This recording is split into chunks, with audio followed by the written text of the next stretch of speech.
Welcome to BA Realm Skills Learning. In today's video, we present The Art of Money Getting by P.T. Barnum, a classic that offers invaluable lessons on financial success and smart decision-making.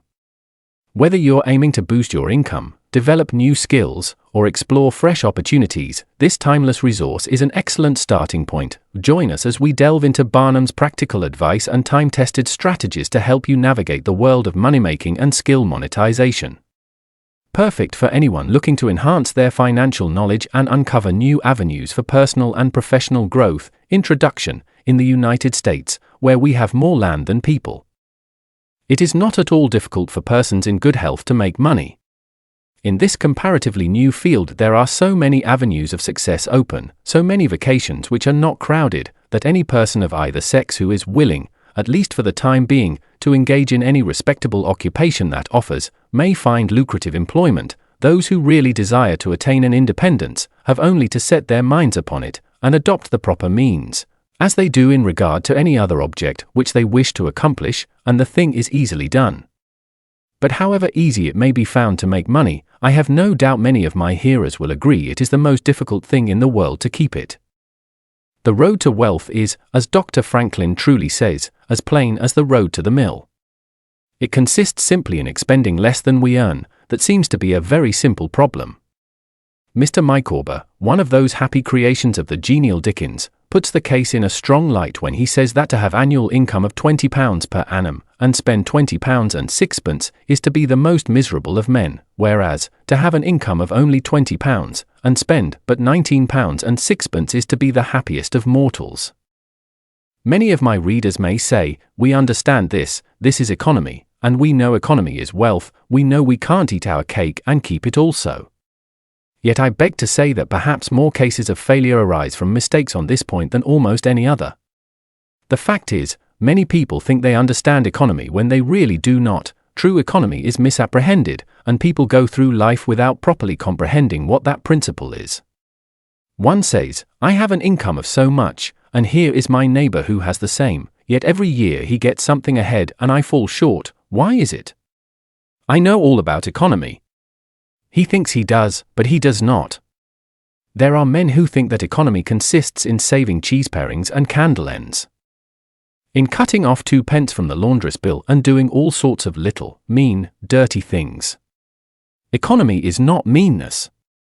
The misfortune is, also, that this class of persons let their economy apply in only one direction. They fancy they are so wonderfully economical in saving a halfpenny where they ought to spend twopence, that they think they can afford to squander in other directions.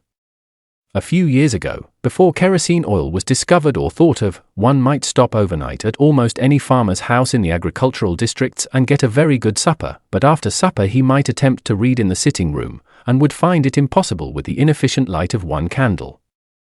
The hostess, seeing his dilemma, would say, "It is rather difficult to read here evenings. The proverb says you must have a ship at sea in order to be able to burn 2 candles at once. We never have an extra candle except on extra occasions. These extra occasions occur, perhaps, twice a year." In this way the good woman saves $5, $6, or $10 in that time, but the information which might be derived from having the extra light would, of course, far outweigh a ton of candles. But the trouble does not end here. Feeling that she is so economical in tallow candies, she thinks she can afford to go frequently to the village and spend $20 or $30 for ribbons and furbelows, many of which are not necessary. This false connote may frequently be seen in men of business, and in those instances it often runs to writing paper. You find good businessmen who save all the old envelopes and scraps, and would not tear a new sheet of paper, if they could avoid it, for the world. This is all very well. They may in this way save $5 or $10 a year, but being so economical, only in note paper, they think they can afford to waste time, to have expensive parties, and to drive their carriages. This is an illustration of Dr. Franklin's saving at the spigot and wasting at the bunghole, penny wise and pound foolish. Punch, in speaking of this one idea class of people, says they are like the man who bought a penny herring for his family's dinner and then hired a coach and 4 to take it home. I never knew a man to succeed by practicing this kind of economy. True economy consists in always making the income exceed the outgo. Wear the old clothes a little longer if necessary, dispense with the new pair of gloves, mend the old dress, live on plainer food if need be, so that, under all circumstances, unless some unforeseen accident occurs, there will be a margin in favor of the income. A penny here, and a dollar there, placed at interest, goes on accumulating, and in this way the desired result is attained. It requires some training, perhaps, to accomplish this economy, but when once used to it, you will find there is more satisfaction in rational saving than in irrational spending. Here is a recipe which I recommend. I have found it to work an excellent cure for extravagance, and especially for mistaken economy. When you find that you have no surplus at the end of the year, and yet have a good income, I advise you to take a few sheets of paper and form them into a book and mark down every item of expenditure. Post it every day or week in 2 columns, one headed necessaries, or even comforts, and the other headed luxuries, and you will find that the latter column will be double, treble, and frequently 10 times greater than the former. The real comforts of life cost but a small portion of what most of us can earn. Dr. Franklin says it is the eyes of others and not our own eyes which ruin us. If all the world were blind except myself, I should not care for fine clothes or furniture. It is the fear of what Mrs. Grundy may say that keeps the noses of many worthy families to the grindstone. In America, many persons like to repeat we are all free and equal, but it is a great mistake in more senses than one. That we are born free and equal is a glorious truth in one sense, yet we are not all born equally rich, and we never shall be. One may say, there is a man who has an income of $50,000 per annum, while I have but $1,000. I knew that fellow when he was poor like myself. Now he is rich and thinks he is better than I am. I will show him that I am as good as he is. I will go and buy a horse and buggy. No, I cannot do that, but I will go and hire one and ride this afternoon on the same road that he does, and thus prove to him that I am as good as he is. My friend, you need not take that trouble. You can easily prove that you are as good as he is. You have only to behave as well as he does, but you cannot make anybody believe that you are rich as he is. Besides, if you put on these spares, waste your time and spend your money, your poor wife will be obliged to scrub her fingers off at home, and buy her tea 2 ounces at a time, and everything else in proportion, in order that you may keep up appearances, and, after all, deceive nobody. On the other hand, Mrs. Smith may say that her next-door neighbor married Johnson for his money, and everybody says so. She has a nice $1,000 camel's hair shawl, and she will make Smith get her an imitation one, and she will sit in a pew right next to her neighbor in church, in order to prove that she is her equal. My good woman, you will not get ahead in the world, if your vanity and envy thus take the lead. In this country, where we believe the majority ought to rule, we ignore that principle in regard to fashion, and let a handful of people, calling themselves the aristocracy, run up a false standard of perfection, and in endeavoring to rise to that standard, we constantly keep ourselves poor, all the time digging away for the sake of outside appearances. How much wiser to be a law unto ourselves and say, we will regulate our outgo by our income, and lay up something for a rainy day. People ought to be as sensible on the subject of money getting as on any other subject. Like causes produces like effects. You cannot accumulate a fortune by taking the road that leads to poverty. It needs no prophet to tell us that those who live fully up to their means, without any thought of a reverse in this life, can never attain a pecuniary independence.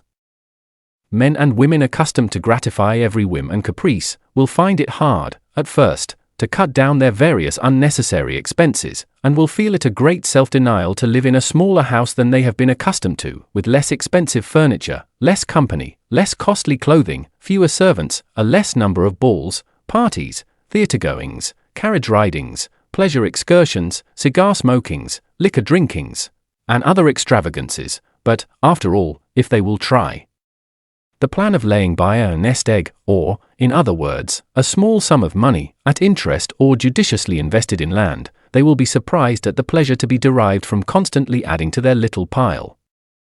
As well as from all the economical habits which are engendered by this course, the old suit of clothes, and the old bonnet and dress, will answer for another season. The Croton or spring water taste better than champagne, a cold bath and a brisk walk will prove more exhilarating than a ride in the finest coach, a social chat, an evening's reading in the family circle, or an hour's play of hunt the slipper and blind man's buff, will be far more pleasant than a 50 or 500. Dollar party, when the reflection on the difference in cost is indulged in by those who begin to know the pleasures of saving. Thousands of men are kept poor, and tens of thousands are made so after they have acquired quite sufficient to support them well through life, in consequence of laying their plans of living on too broad a platform. Some families expend $20,000 per annum, and some much more, and would scarcely know how to live on less, while others secure more solid enjoyment frequently on a 20th part of that amount. Prosperity is a more severe ordeal than adversity, especially sudden prosperity. Easy come, easy go, is an old and true proverb. A spirit of pride and vanity, when permitted to have full sway, is the undying cankerworm which gnaws the very vitals of a man's worldly possessions, let them be small or great, hundreds or millions. Many persons, as they begin to prosper, immediately expand their ideas and commence expending for luxuries, until in a short time their expenses swallow up their income, and they become ruined in their ridiculous attempts to keep up appearances and make a sensation. I know a gentleman of fortune who says that when he first began to prosper, his wife would have a new and elegant sofa. That sofa, he says, cost me $30,000. When the sofa reached the house, it was found necessary to get chairs to match, then sideboards, carpets and tables to correspond with them, and so on through the entire stock of furniture, when at last it was found that the house itself was quite too small and old-fashioned for the furniture, and a new one was built to correspond with the new purchases. Thus, added my friend, summing up an outlay of $30,000, caused by that single sofa, and saddling on me, in the shape of servants, equipage, and the necessary expenses attendant upon keeping up a fine establishment, a yearly outlay of $11,000, and a tight pinch at that, whereas, 10 years ago, we lived with much more real comfort, because with much less care, on as many hundreds.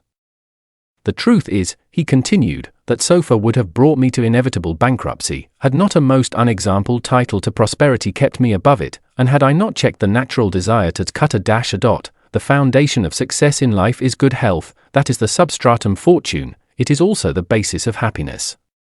A person cannot accumulate a fortune very well when he is sick. He has no ambition, no incentive, no force. Of course, there are those who have bad health and cannot help it. You cannot expect that such persons can accumulate wealth, but there are a great many in poor health who need not be so. If, then, sound health is the foundation of success and happiness in life, how important it is that we should study the laws of health, which is but another expression for the laws of nature. The nearer we keep to the laws of nature, the nearer we are to good health, and yet how many persons there are who pay no attention to natural laws, but absolutely transgress them, even against their own natural inclination. We ought to know that the sin of ignorance is never winked at in regard to the violation of nature's laws. Their infraction always brings the penalty. A child may thrust its finger into the flames without knowing it will burn, and so suffers. Repentance, even, will not stop the smart. Many of our ancestors knew very little about the principle of ventilation. They did not know much about oxygen, whatever other gin they might have been acquainted with, and consequently they built their houses with little 7 by 9 feet bedrooms, and these good old pious Puritans would lock themselves up in one of these cells, say their prayers and go to bed.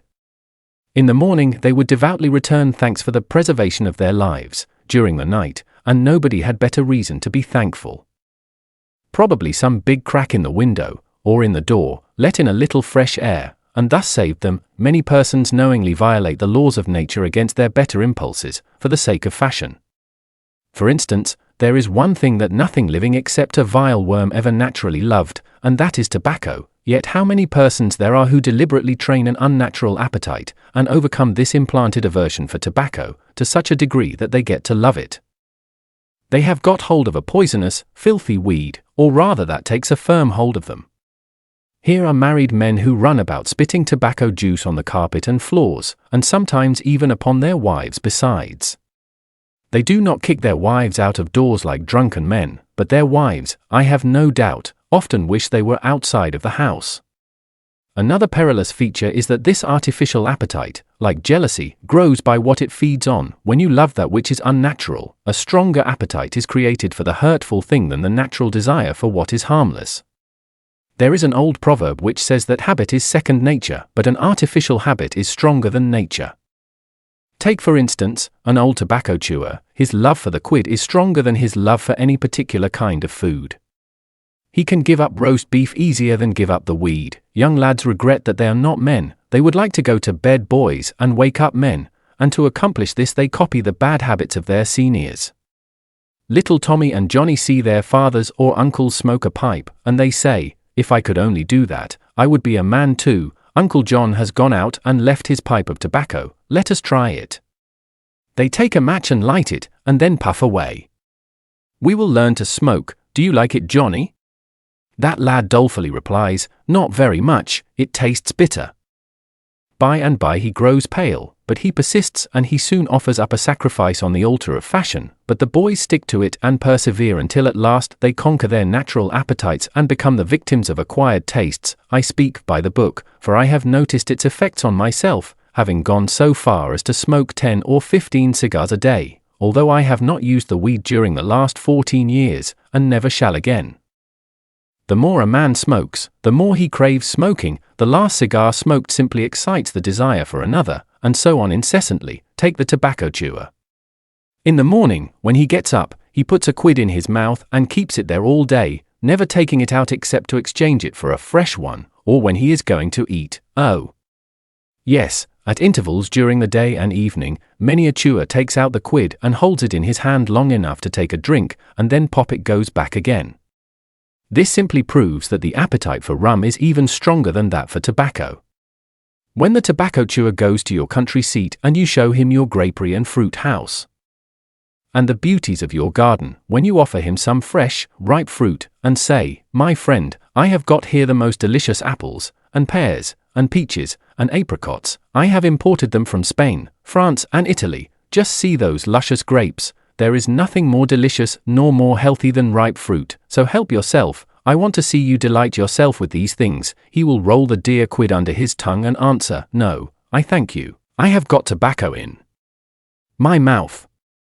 His palate has become narcotized by the noxious weed, and he has lost, in a great measure, the delicate and enviable taste for fruits. This shows what expensive, useless, and injurious habits men will get into. I speak from experience. I have smoked until I trembled like an aspen leaf, the blood rushed to my head, and I had a palpitation of the heart, which I thought was heart disease, till I was almost killed with fright. When I consulted my physician, he said, "Break off tobacco using." I was not only injuring my health and spending a great deal of money, but I was setting a bad example. I obeyed his counsel. No young man in the world ever looked so beautiful, as he thought he did, behind a 15-cent cigar or a meerschaum. These remarks apply with tenfold force to the use of intoxicating drinks. To make money requires a clear brain. A man has got to see that 2 and 2 make 4. He must lay all his plans with reflection and forethought, and closely examine all the details and the ins and outs of business. As no man can succeed in business unless he has a brain to enable him to lay his plans, and reason to guide him in their execution, so, no matter how bountifully a man may be blessed with intelligence, if the brain is muddled, and his judgment warped by intoxicating drinks, it is impossible for him to carry on business successfully. How many good opportunities have passed, never to return, while a man was sipping a social glass with his friend? How many foolish bargains have been made under the influence of the nervine, which temporarily makes its victim think he is rich? How many important chances have been put off until tomorrow, and then forever, because the wine cup has thrown the system into a state of lassitude, neutralizing the energies so essential to success in business? Verily, wine is a mocker. The use of intoxicating drinks as a beverage is as much an infatuation as is the smoking of opium by the Chinese, and the former is quite as destructive to the success of the businessman as the latter. It is an unmitigated evil, utterly indefensible in the light of philosophy, religion, or good sense. It is the parent of nearly every other evil in our country.